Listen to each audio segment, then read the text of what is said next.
తెలంగాణలో బీజేపీ కేంద్ర మంత్రులు వచ్చి ఇంత ప్రచారం చేసుకుంటున్న సందర్భంలో ఈ పోరాటాలు చేస్తున్న కమ్యూనిస్ట్ పార్టీ మీరు అసలు ఈ రోజు సెప్టెంబర్ 17ని ఎట్లా నిర్వహించారు? రాష్ట్ర వ్యాప్తంగా ఎట్లాంటి ఇంపాక్ట్ ఉంది? ఈసారి కమ్యూనిస్టుల ముఖ్యంగా సిపిఎం పార్టీ అలాగే సిపిఐ కూడా మిగతా శ్రేణులు కూడా కొన్ని సంఘాలు అక్కడక్కడ కూడా నిర్వహించాయి. సిపిఎం పార్టీగా ఈసారి గ్రామాన తెలంగాణ సాయుధ పోరాట యొక్క స్ఫూర్తిని ప్రజలకు అందిస్తూ భవిష్యత్ పోరాటాలని ముందుకు నడపడానికి జెండావిష్కరణల కార్యక్రమం, ఎర్ర జెండాల ఆవిష్కరణ కార్యక్రమాన్ని చేయడం జరిగింది.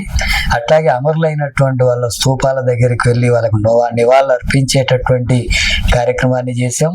అట్లాగే గ్రామాన ఈ పోరాటానికి సంబంధించినటువంటి విషయాల్ని ప్రజలకు అర్థం చేయించడానికి, ఇప్పుడున్న తరానికి కూడా అర్థం చేయించడానికి గ్రామాల్లో సభలు పెట్టి, గ్రామాల్లో పట్టణాల్లో విద్యా సంస్థల్లో అట్లాగే అనేక రూపాల్లో చర్చాగోష్ఠులు, సదస్సులు, సెమినార్లు ఆ రూపంలో నిర్వహించడం అనేటటువంటి జరిగింది. అట్లాగే తెలంగాణ సాయుధ పోరాట యొక్క నాటికను కూడా వివిధ ప్రాంతాల్లో సభల్లో ప్రదర్శించడం అనేటటువంటి జరిగింది.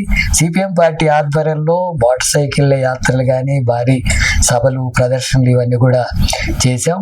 అట్లాగే దేశవ్యాప్తంగా అఖిల భారత స్థాయిలో సిపిఎం పార్టీ అఖిల భారత కార్యదర్శి ఎంఏ బేబీ, అట్లాగే మాజీ పోలిట్ బ్యూరో సభ్యురాలు బృందా కరతు, ఇప్పుడున్నటువంటి పోలిట్ బ్యూరో సభ్యులు బివి రాఘుల్ గారు, తమ్మినేని వీరభద్రం, అట్లాగే రాష్ట్ర నాయకత్వం అనేక మంది నాయకులంతా కూడా పాల్గొని ఈ సభల్లో పాల్గొని పెద్ద ఎత్తున తెలంగాణ వ్యాప్తంగా ఈ ప్రచార కార్యక్రమాన్ని, సభలు వీటన్నిటిని నిర్వహించాం. అది ప్రజల్లో ఆ పోరాట స్ఫూర్తిని తీసుకున్న తర్వాత ప్రజల్లో చాలా ప్రభావం కలిగించింది ఇది.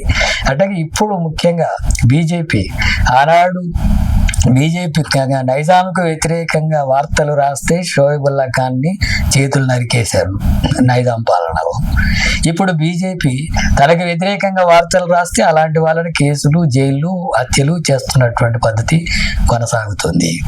అట్లాగే మతాల మధ్య, తెగల మధ్య ఘర్షణలు సృష్టించేటటువంటి ప్రయత్నాన్ని చేస్తుంది.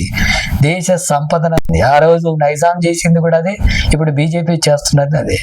అట్లాగే తాను చెప్పిందే వినేటటువంటి ఒక నియంతృత్వ చట్టాలని అమలు చేసింది ఆ రోజు నైజాం. ఇప్పుడు బీజేపీ రాజ్యాంగంలో ఉన్న హక్కులను నిర్వీర్యం చేసి ఆ తర్వాత మనువాదాన్ని ముందుకు తీసుకురావాలని చెప్పే ప్రయత్నం చేస్తుంది.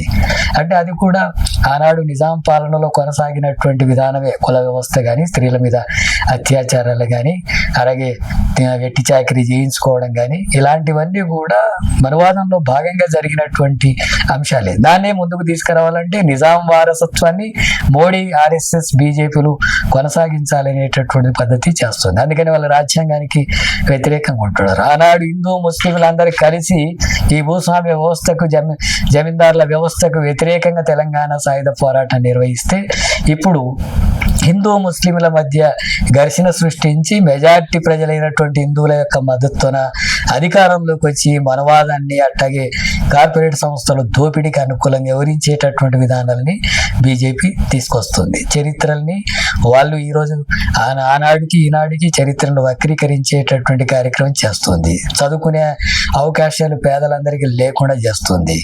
ఉద్యోగ అవకాశాలు లేకుండా చేస్తుంది. ఇవన్నీ కూడా దోపిడీ వర్గాలకు అనుకూలమైనటువంటిది, నియంతృత్వ ధోరణితో వివరించేది. ఇది నిజాం పాలనకు, బీజేపీ పాలనకు ఏ తేడా లేదు.